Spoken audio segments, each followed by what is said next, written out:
Are East Indians or Indian students on the hook for the Canadian housing crisis?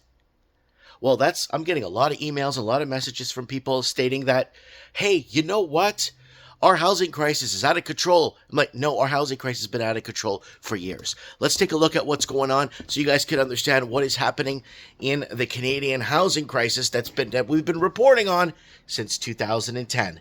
Well, let's take a look and how this all ties in. Now, we made a video here.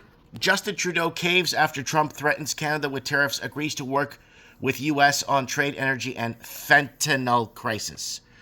So Trudeau went down to go see Donald Trump.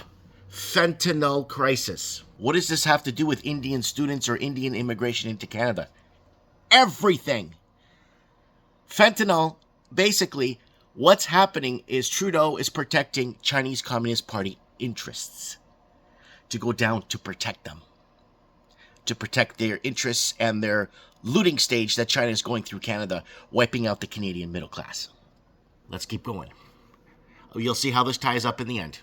And we told you, Toronto wins a top spot for poverty as money laundering and fentanyl takes a grip with CCP. Most expensive apartment rentals in Canada. You can thank CCP money laundering via fentanyl. Housing should crash 40%, but CCP Chinese keep pumping up the market via laundered fentanyl. So what's going on is the housing crisis that we have in Canada, obviously, is by the Chinese. Now let's keep going. Chinese gangs laundering fentanyl money into real estate via banks, destroying Western society 7 years ago.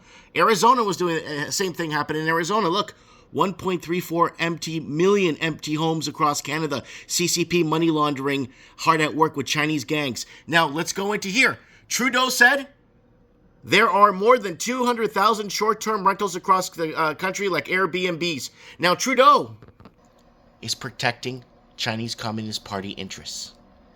There it is right there. Now he's blaming Airbnbs, 200,000 Airbnbs, destroying Canadian affordability crisis. No, it's not. Not even close. And here we go. And what did we tell you? Vacant homes are destroying affordability. Taxing vacant homes won't protect middle-class citizens 6 years ago. Vancouver vacant home tax. Rest in peace, Seattle and Toronto, you're next. So when Vancouver put the vacant home tax on in Vancouver, and what happened was everybody fled to Seattle and Toronto and destroyed those two markets. Empty homes, vacant home tax, forcing CPP investors in renting out vacant properties. They never did. Everything's left empty. Vancouver's dying. $200,000 homes going for millions, walking empty Vancouver streets.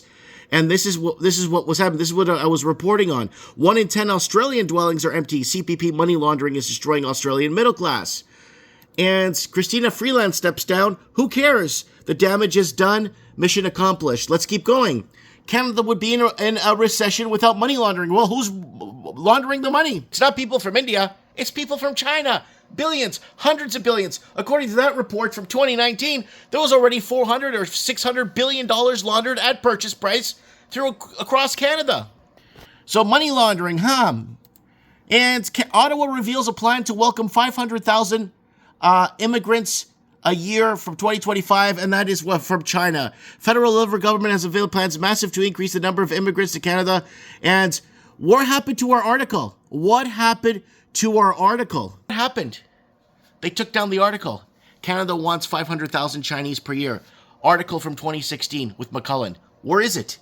I could only find this one. But this one doesn't directly reference Chinese. So let's find it. There it is right there. Canada wants more Chinese, 500,000 per year to help our ailing housing market. CPP took over 7 years ago. And Chinese to come in. There it is. You could look up the article. If it's still up, it's still there. There it is right there. Let's keep going. And Vancouver housing crisis. Chinese investors destroying affordability for those who built the homes 8 years ago.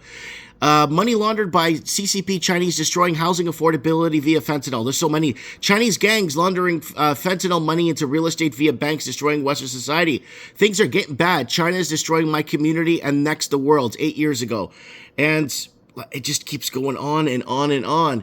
And people are saying, well, Trudeau has to go. No, Trudeau had to go back on December 31st, 2018, when we did an episode of Mike in the Nights, when Trudeau signed the migration pact, the UN migration pact. We were already telling you guys back in 2018 that Trudeau committed high treason. He had to go back in 2018 because of the migration pact. The UN migration pact that he signed December 2018. That was high treason. That went against Canada. He should have been gone he should have been gone the day of signing that bill, because it went against all of Canadians and went against what we are living in now has become destroyed. Now, are Indian students or Indian migrants or Indian people coming from India the blame for Canadian housing crisis? Absolutely not. We got several million empty homes across Canada, and he's blaming Airbnb. Millions of empty homes owned by Chinese nationals. Entire condo towers completely empty in Toronto and Vancouver. And now empty towers are appearing in places like Halifax, Winnipeg, where empty condo towers are showing up with one or two people living in the whole tower, and it's owned by foreign investors. The tower I lived in Vancouver had 4 people living in the whole tower. Where I lived in Vancouver, there was 4 people in the whole tower of 440 units. And the units still had the plastic on the counters and the microwaves from the builder. All empty. Not a single person walked in there ever. Well, people walked in to inspect it, but that's about it.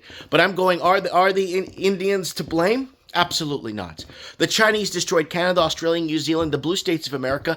We were reporting to you guys in Washington State back in 2017, 2018, that they're making entire phone books in Mandarin Chinese telling people in China what units to buy. Like, we're phone books with listings of apartments and condominiums for Chinese to invest in, only in Mandarin or Cantonese or whatever. So this is how we got taken over, and we've been warning about this for so many years. And now all these influencers are showing up today saying, "Oh, look what we discovered." No, we've been warning you. If people listen to us, if I had the reach like a real influencer did back, even today I don't even have any reach, but if I had the reach back in those days and I was warning people about this, and people actually listen and say, "Let's test this guy," or "Let's challenge this guy. Let's see what he's talking about. He keeps talking about the same crap over and over." Nobody cared. Now you're being told the same thing by other people, and they're making the money telling you what you already know. Subscribe to this channel if you want to know what the hell is really going on. Mike Martin's here. I have spoken.